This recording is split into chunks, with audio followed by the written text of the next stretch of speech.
주님께서 여러분과 함께 또한 사제의 영과 함께 루카가 전한 거룩한 복음입니다. 주님 영광 받으소서. 예수님의 부모는 해마다 파스카 축제 때면 예루살렘으로 가곤 하였다. 예수님이 12살 되던 해에도 이 축제 관습에 따라 그리로 올라갔다. 그런데 축제 기간이 끝나고 돌아갈 때에 소년 예수님은 예루살렘에 그대로 남았다. 그의 부모는 그것도 모르고 일행 가운데 있으려니 여기며 하룻길을 갔다. 그런 다음에야 친척들과 친지들 사이에서 찾아보았지만 찾아내지 못하였다. 그래서 예루살렘으로 돌아가 그를 찾아다녔다. 사흘 뒤에야 성전에서 그를 찾아냈는데 그는 율법 교사들 가운데 앉아 그들의 말을 듣기도 하고 그들에게 묻기도 하고 있었다. 그의 말을 듣는 이들은 모두 그의 슬기로운 답변에 경탄하였다. 예수님의 부모는 그를 보고 무척 놀랐다. 예수님의 어머니가 얘야, 우리에게 왜 이렇게 하였느냐? 내 아버지와 내가 너를 애타게 찾았단다 하자 그가 부모에게 말하였다. 왜 저를 찾으셨습니까? 저는 제 아버지의 집에 있어야 하는 줄을 모르셨습니까? 그러나 그들은 예수님이 한 말을 알아듣지 못하였다. 예수님은 부모와 함께 나자렛으로 내려가 그들에게 순종하며 지냈다. 그의 어머니는 이 모든 일을 마음속에 간직하였다. 주님의 말씀입니다. 그리스도님 찬미합니다. 참 예수님, 찬미 예수님. 어느 날 글을 쓰다가 갑자기 엄마의 삶에서 슬픔을 빼면 무엇이 남을까? 라는 질문이 떠올랐습니다. 시골에서 올라온 가난한 홀어머니의 외아들인 아버지에게 구남매의 넉넉한 집에서 시집온 어머니의 삶은 녹록하지 않았습니다.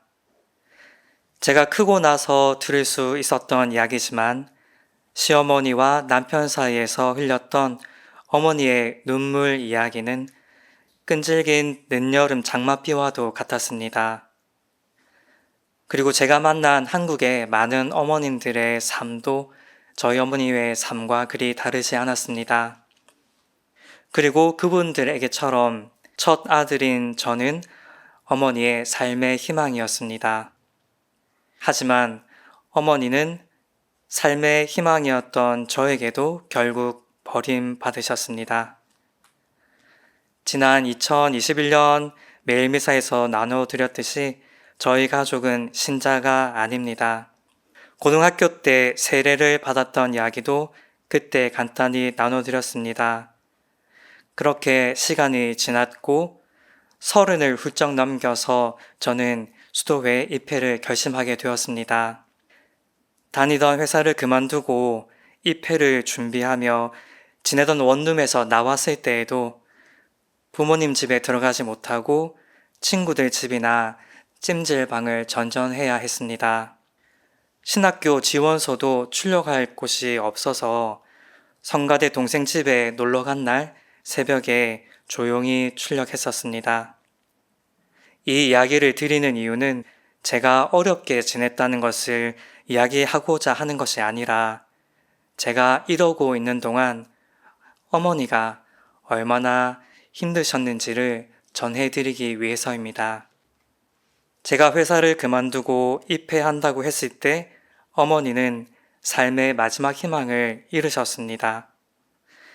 신앙을 모르던 어머니에게 그것은 혹독한 이별 선고였습니다. 입회 후에 저에게 다시 말을 하시는데 한 6, 7년, 또 저를 보고 웃으시는데는 한 8, 9년의 시간이 지나야 했습니다. 나중에 들려주신 그 시절의 어머니의 심정은 땅을 걸으면 땅이 그대로 무너지는 것 같고, 하늘을 보면 그대로 하늘이 무너지는 것 같고, 숨을 쉴 때마다 숨이 막혀서 고통스러워서 견딜 수가 없었다고 합니다. 그러니 어머니의 삶에서 슬픔을 빼면 무엇이 남을까라는 질문에 저는 쉽게 답을 할 수가 없었습니다. 엄마라는 단어를 생각하면 제일 먼저 이런 생각이 듭니다. 나 하나 희생하지. 내가 좀 참지. 나 아니면 누가 이 사람하고 사나. 라며 사는 희생의 삶.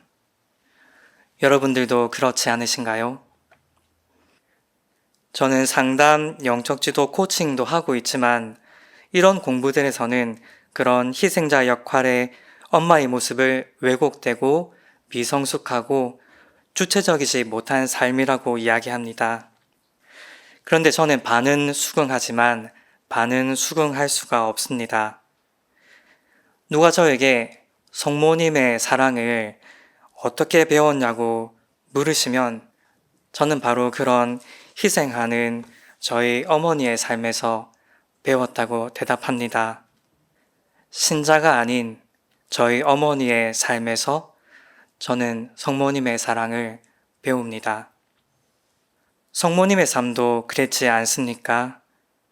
천사의 계시로 남달리 잉태했고 요셉의 꿈에 따라 이리저리 다녀야 했으며 시므온의 아이에 대한 예언은 달갑지만 않았고 조금 큰 아들은 왜 저를 찾으셨습니까? 저는 제 아버지의 집에 있어야 하는 줄을 모르셨습니까? 라고 알아듣지 못할 말을 하고 예수님이 성인이 되니 사람들은 미쳤다고 하고 끝내는 십자가 앞에서 마치 자기를 버리는 것처럼 죽어가는 아들을 바라봐야 했던 성모님의 삶도 바로 그랬습니다. 그리고 저는 그런 성모님에게서 예수님은 사랑과 희생을 배웠다고 믿습니다. 신자가 아닌 어머니에게서 받은 사랑으로 저는 성모님의 사랑을 배웁니다. 왜곡되고 미성숙하고 독립적이지 못한 삶이라고 하는 그런 어머니의 삶에서 저는 성모님의 희생과 사랑을 봅니다. 그래서 저는 세상 모든 어머니에게서 모든 종교를 뛰어넘는 숭고함을 봅니다. 이 방송을 보시는 모든 어머니들에게도 이 숭고함이 있다고 저는 믿습니다. 그래서 저는 엄마의 삶에서 슬픔을 빼면 무엇이 남을까라는 문장 다음에 이렇게 답을 썼습니다. 거룩함. 오늘 우리가 기리는 티 없이 깨끗하신 성모 성심은 이미 세상 모든 어머니의 마음에 거룩함으로 새겨져 있습니다. 희생과 사랑의 삶을 사는 성모님과 세상의 모든 어머니를 위해 오늘 특별히 감사의 기도를 드립니다. 저는 그분들에게서 거룩함을 보고 사랑을 배웁니다. 거기서 저는 예수님께 가는 길도 배웁니다.